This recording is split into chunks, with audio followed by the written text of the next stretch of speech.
The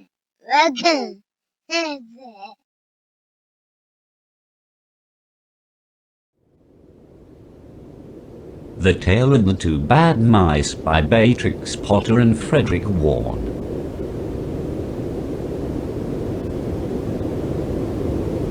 Published by the Penguin Group. Once upon a time, there was a very beautiful doll's house. It was red brick with white windows, and it had real muslin curtains and a front door and a chimney. It belonged to two dolls called Lucinda and Jane. At least it belonged to Lucinda, but she never ordered meals. Jane was a cook, but she never did any cooking, because the dinner had been bought ready-made, in a box full of shavings. There were 2 red lobsters and a ham, a fish, a pudding, and some pears and oranges. They would not come off the plates, but they were extremely beautiful. One morning Lucinda and Jane had gone out for a drive in a doll's perambulator. There was no one in the nursery, and it was very quiet.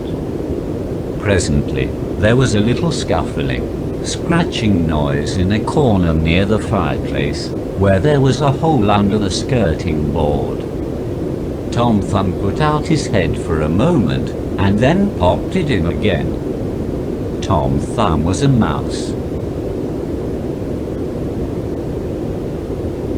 A minute afterwards, Honkamonka, his wife, put her head out too. And when she saw that there was no one in the nursery, she ventured out on the oilcloth under the coal box. The doll's house stood at the other side of the fireplace. Tom Thumb and Honkamonka went cautiously across the hearthrug. They pushed the front door. It was not fast. Tom Thumb and Honkamonka went upstairs and peeped into the dining room. Then they squeaked with joy. Such a lovely dinner was laid out upon the table. There were tin spoons, and lead knives and forks, and 2 dolly chairs, all so convenient. Tom Thumb set to work at once to carve the ham. It was a beautiful shiny yellow, streaked with red. The knife crumpled up and hurt him. He put his finger in his mouth.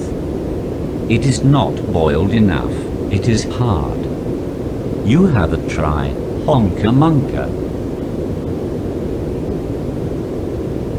Honkamonka stood up in her chair and chopped at the ham with another lead knife. It's as hard as the hams at the cheesemonger's, said Honkamonka. The ham broke off the plate with a jerk and rolled under the table. Let it alone, said Tom Thumb. Give me some fish, Honkamonka. Honkamonka tried every tin spoon in turn. The fish was glued to the dish. Then Tom Thumb lost his temper. He put the ham in the middle of the floor and hit it with the tongs and with a shovel. Bang, bang, smash, smash. The ham flew all into pieces, for underneath the shiny paint, it was made of nothing but plaster. Then there was no end to the rage and disappointment of Tom Thumb and Honkamonka. They broke up the pudding, the lobsters, the pears and the oranges. As the fish would not come off the plate, they put it into the red-hot crinkly paper fire in the kitchen, but it would not burn either. Tom Thumb went up the kitchen chimney and looked out at the top. There was no soot. While Tom Thumb was up the chimney, Honkamonka had another disappointment. She found some tiny canisters upon the dresser, labeled rice, coffee, sago, but when she turned them upside down, there was nothing inside except red and blue beads. Then those mice set to work to do all the mischief they could, especially Tom Thumb. He took Jane's clothes out of the chest of drawers in her bedroom, and he threw them out of the top floor window. But Honkamanka had a frugal mind. After pulling half of the feathers out of Lucinda's bolster, she remembered that she herself was in want of a feather bed. With Tom Thumb's assistance, she carried the bolster downstairs and across the hearthrug. It was difficult to squeeze the bolster into the mouse hole, but they managed it somehow. Then Honkamanka went back and fetched a chair, a bookcase, a bird cage, and several small odds and ends. The bookcase and the bird cage refused to go into the mouse hole. Honkamanka left them behind the coal box and went to fetch a cradle. Honkamanka was just returning with another chair, when suddenly there was a noise of talking outside upon the landing. The mice rushed back to their hole, and the dolls came into the nursery. What a sight met the eyes of Jane and Lucinda!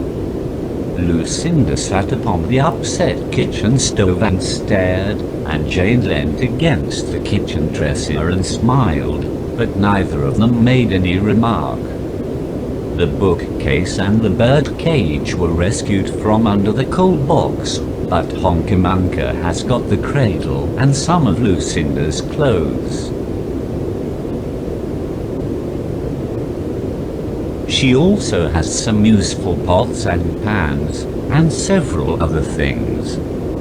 The little girl that the doll's house belonged to said, "I will get a doll dressed like a policeman." But the nurse said, "I will set a mouse trap."